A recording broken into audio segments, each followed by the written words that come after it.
Come closer, friend, and mind your step. It's muddy out here, and the chickens don't wait to clear the path. There, that's better.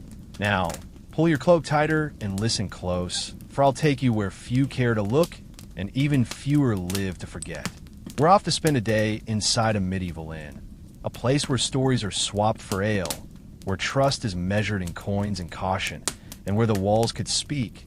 They'd whisper things to make your bones shiver. The sun rises not with trumpets, but with smoke and sweat. Long before daylight stirs the nobleman's servants or the blacksmith's forge, the inn's belly growls with life. You'll hear it first.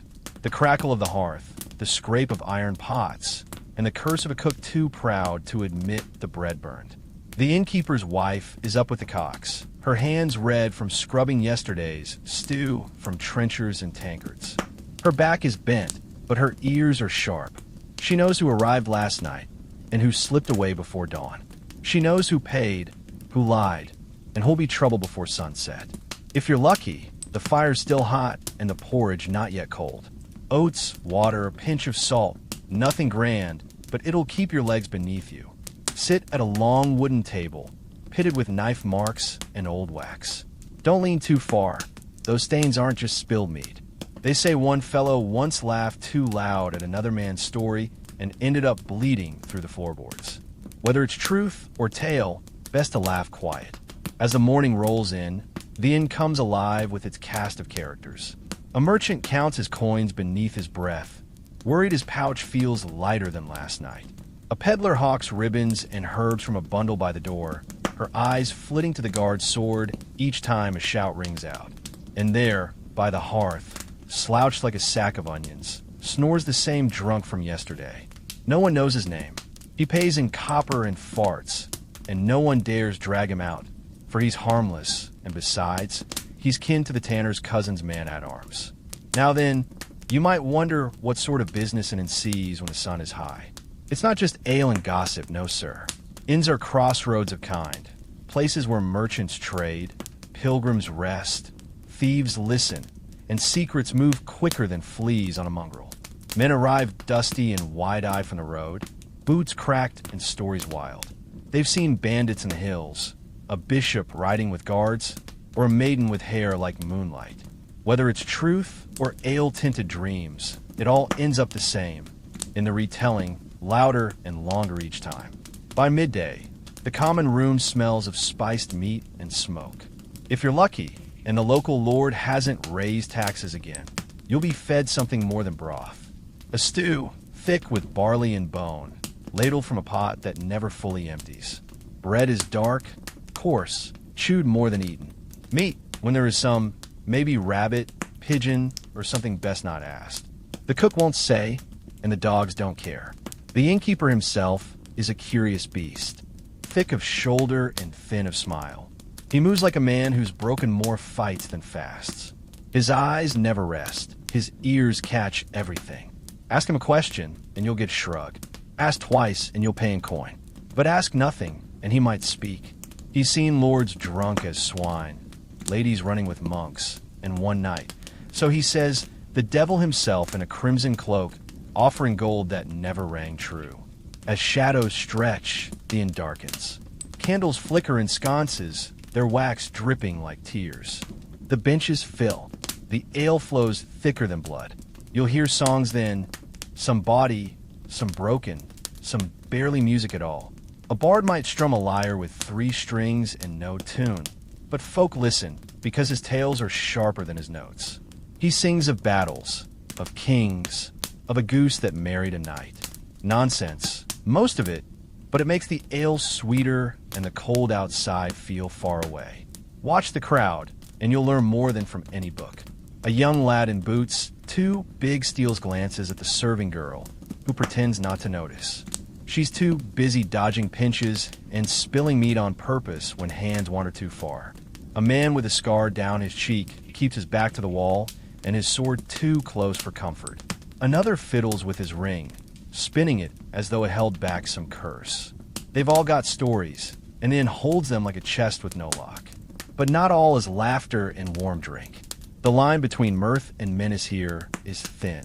One wrong word, one glance too long, and it shifts like the wind. A slam mug, a drawn dagger, shouts, chairs upended. Blood spills easy on these floors, and though the innkeeper hates the mess, he's quick to clear it. He's got 2 sons, twins, mean as starving hounds. They leap from behind the bar, fists flying, and before the second verse of a fight begins, it's over. Sometimes the guard is called. Sometimes the body is dragged out the back and fed to pigs. No one asks. No one tells. That's the way of it. You speak too much in a place like this, and soon you speak no more. As the night deepens, the air thickens. Not just with smoke, but with things unseen. Deals are struck in corners. Dice clatter like bones on wood. A man bets his boots and loses his pride.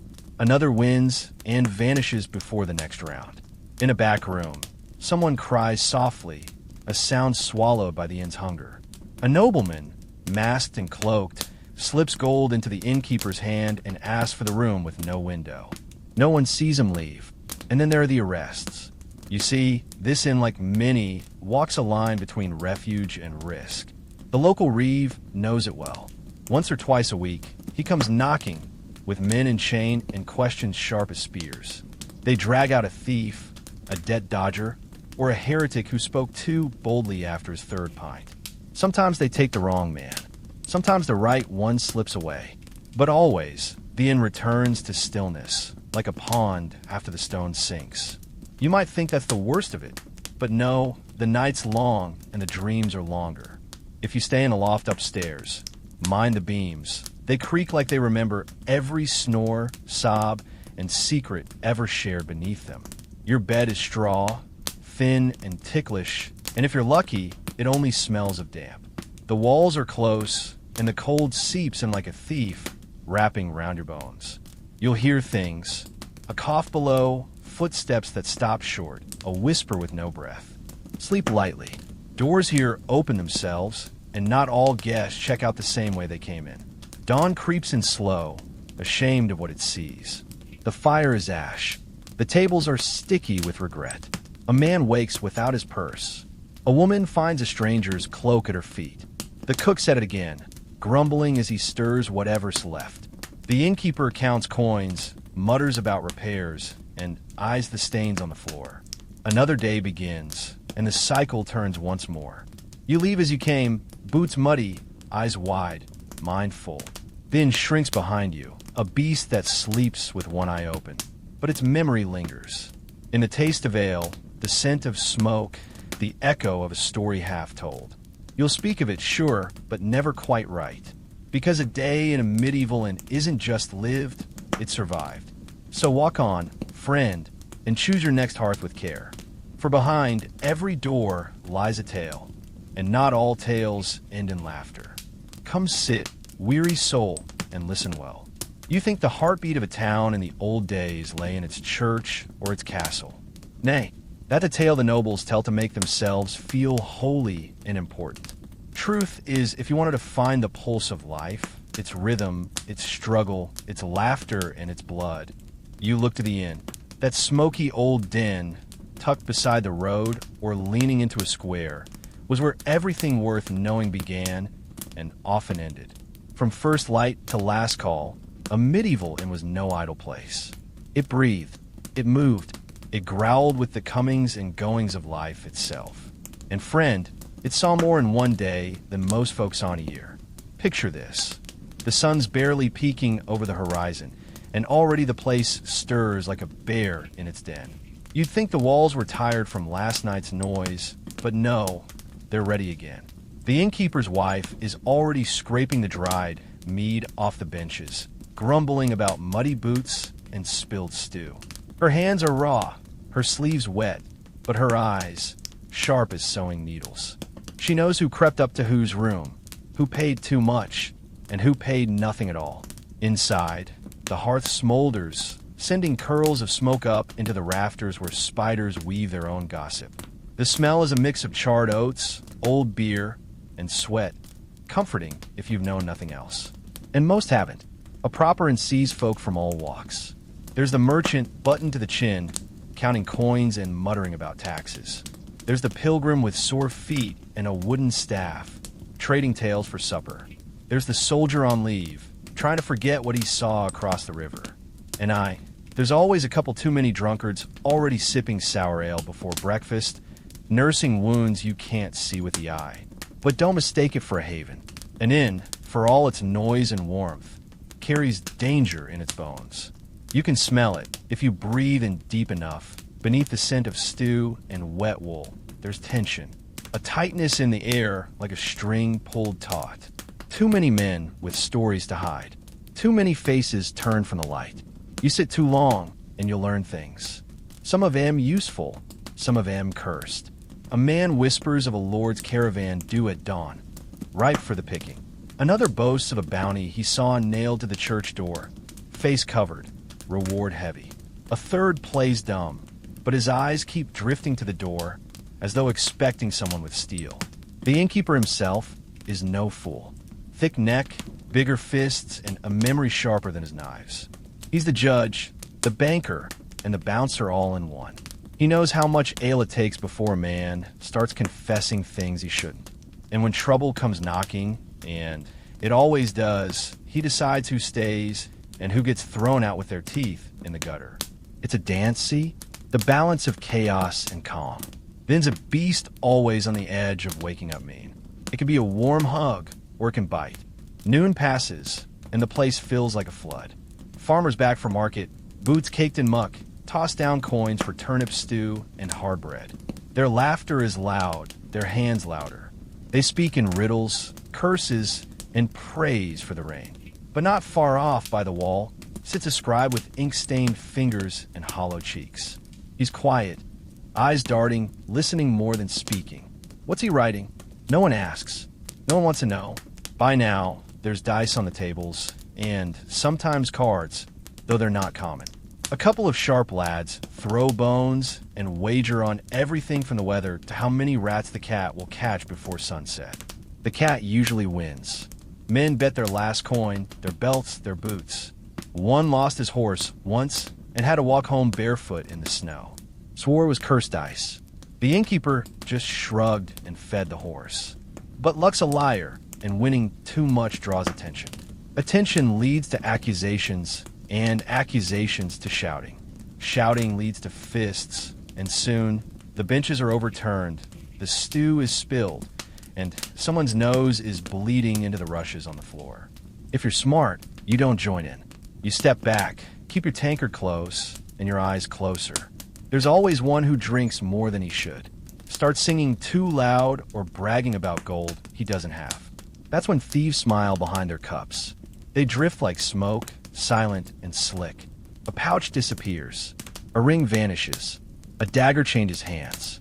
It all happens so fast, you'd swear it was magic. But it's not. Just survival. The women here, they're not the silent kind. Serving girls with quick feet and quicker tongues. They balance mugs like weapons and dodge pinches like arrows. Some of them laugh, some slap. All of them watch. They know who's lying, who's scheming, who's got a blade up their sleeve. Some sell more than ale, aye, but not all. And none of them take kindly to being mistaken for less than what they are. As night falls, the inn takes on a different face. The fire roars louder. Shadows stretch like hungry dogs. The music starts, not always good but loud. A fiddler with half his strings plays beside a bard with stories too wild to be sober. Folk clap, stomp, and shout. There's dancing sometimes if there's space. If not, people dance anyway between tables, over spilled drink beneath the low beams. But not everyone's here for song and ale. In the far corner, there's always a man who keeps his hood up. He never drinks, never laughs. He watches. He waits. Sometimes he leaves with someone who doesn't come back. Sometimes he doesn't leave at all, just fades in the night like smoke through a crack in the wall. Folks don't ask his name. It's safer that way. The guards? Oh, they come too. Not often. But when they do, the room hushes like a bell just stopped ringing. Heavy boots. Metal on stone. Faces turn pale. The reeve asks for names, for debts, for justice. Sometimes a man gets dragged out screaming.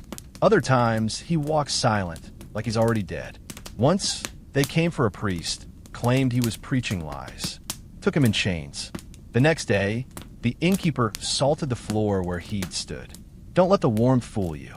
That hearth may glow, but it casts long shadows. You never know who's watching. The inn remembers every secret, every whisper, every broken vow.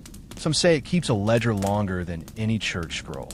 And upstairs, that's another world still. Narrow stairs, creaky as an old man's knees. Room so small, you could touch both walls without standing. Straw beds, thin blankets, no locks. You sleep with your boots on and your knife under your head. Some don't sleep at all. Too drunk, too scared, or too dead. I once saw a man stagger upstairs with a laugh and a kiss from a serving girl. In the morning, only the kiss remained. They say he ran off. I say the cellar keeps its secrets. Speaking of cellars, that's where the real danger lies. Not just barrels of ale and racks of turnips. No, there are doors there that don't open. Rooms that never echo. Chains without keys. If the innkeeper says don't go down there, you don't. Not even if you hear a voice calling your name. Still think it's just a place to rest. A medieval inn was the town's heartbeat. Aye, but it was also its lungs, its gut, its belly full of secrets. It fed the body and poisoned the mind. It lifted the lonely and buried the proud. It watched children grow into men, and men fade into legends. Some carved into the wood, others buried beneath it. So next time you see a painting of a happy inn, all song and laughter, look close. See the man by the fire with the knife in his boot. See the girl by the door, smiling too wide. See the innkeeper polishing a cup that never gets clean. It wasn't just a place to stay. It was a world, a dangerous, living world where every face was a mask, every cheer a warning, and every goodbye a gamble. The inn was the beating heart of life, and where hearts beat, blood follows. Sit you down, traveler, and draw close to the fire. Not too close, it bites if you lean in too far. That warmth you feel on your face may well turn to heat on your neck if you're not careful, especially in a place like this. See, the walls of a medieval inn don't just shelter from storm or snow. No, they listen. They remember. They wrap you in their arms. Aye, but they watch every breath you take. Because in here, every soul carries a tale, and not all of them end well. Now, you may think yourself sharp. You've seen battles where you've haggled in market squares. You've broken bread with lords or walked alone through bandit country. But I tell you this plain, a medieval inn is the most dangerous place you can sit down and call safe. Not because of swords or fire, but because of people. Because inside these walls, every corner holds a story and every guest, a risk. It starts quiet, always does. A lone figure in a dusty cloak, slipping through the door just after sundown. Their face half covered, boots thick with mud. They say little, maybe order a drink, maybe nothing at all. Sit in the corner, back to the wall. But there's something about the way they hold their cup. Too steady, eyes too sharp. That one could be a spy, could be a knight in exile, could be a murderer waiting for the right name to pass by. You don't ask. And then there's the kind who speak too much. The loud merchant bragging about his full purse, his silk-lined sleeves, his friends in high places. He laughs with his mouth open and spills ale like it's water. He doesn't notice the two rough lads who've taken interest. They don't laugh. They just watch. Wait. They'll follow him when he leaves, or maybe not wait that long. Maybe he doesn't leave at all. The innkeeper knows it, but he'll say nothing. One less fool to clean up after. But then comes the bard. Always a bard, like a moth to fire. Strings half-tuned, voice like honey, eyes that be seen too much. They sing of dragons and kings. But listen close, and you'll catch a real truth buried in their tune. A stolen love. A betrayal in the dark. A priest who ran with a coin box. It's never just music. It's confession. It's warning. And sometimes it's bait. You see, bards hear things. They pass from village to village, castle to campfire, gathering whispers like herbs in a pouch. When they play in the corner of an inn, some folk drink faster, some drink slower. A guilty conscience has a rhythm all its own. Then there's the pious sort, the monk in a faded robe, murmuring prayers with every step. His hands shake, but not from the cold. His eyes flicker like a candle in a wind. Maybe he's running from temptation. Maybe he gave into it. There's a reason he doesn't sleep well. He clutches his satchel like it holds more than scripture. And maybe it does. Then sees all this and says nothing. There's the soldier, too. Off duty or discharged or maybe deserted. He still wears half his uniform. Just enough to earn respect or fear. He's got scars he won't talk about. And he drinks like he's trying to forget them. But once the cup's empty, he remembers too well. Fists fly. Tables break. Then he weeps, broken on the floor, until the innkeeper's sons drag him out. Next morning, he's back. They always come back. And the women, the women here are not just pouring ale or washing linens. No, some are listening. Listening like foxes in a henhouse. That quiet maid, she's seen things. Her more. She knows who's cheating, who's hiding, who's not what they seem.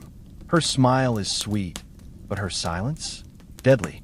She could bring down a night with a word, if she chose. Or protect a thief with a glance. And the serving girl you winked at? Her brother's in the stables with a pitchfork, and he's not fond of strangers. Some guests bring gifts. A trader from the east, bearing spices that make the cook weep with joy. But he speaks little and watches too much. He knows the price of everything, except trust.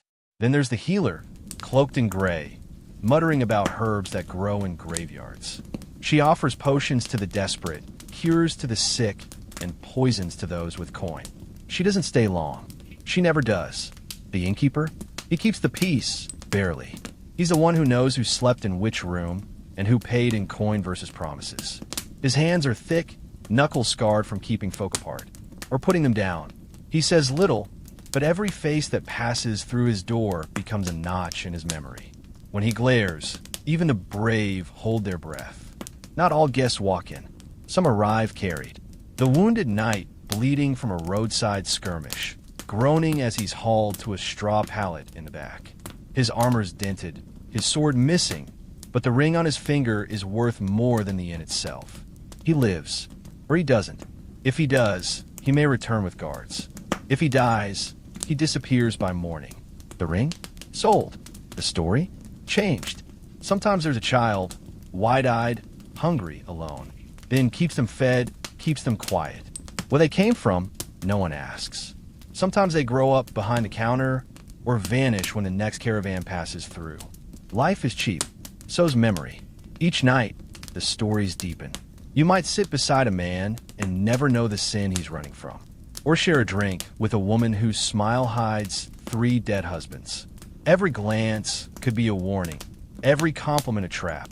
Folk lie for comfort, steal for survival, and kill for less than a loaf of bread. Trust is a coin spent fast and hard. I once saw a pair of travelers arrive just before curfew.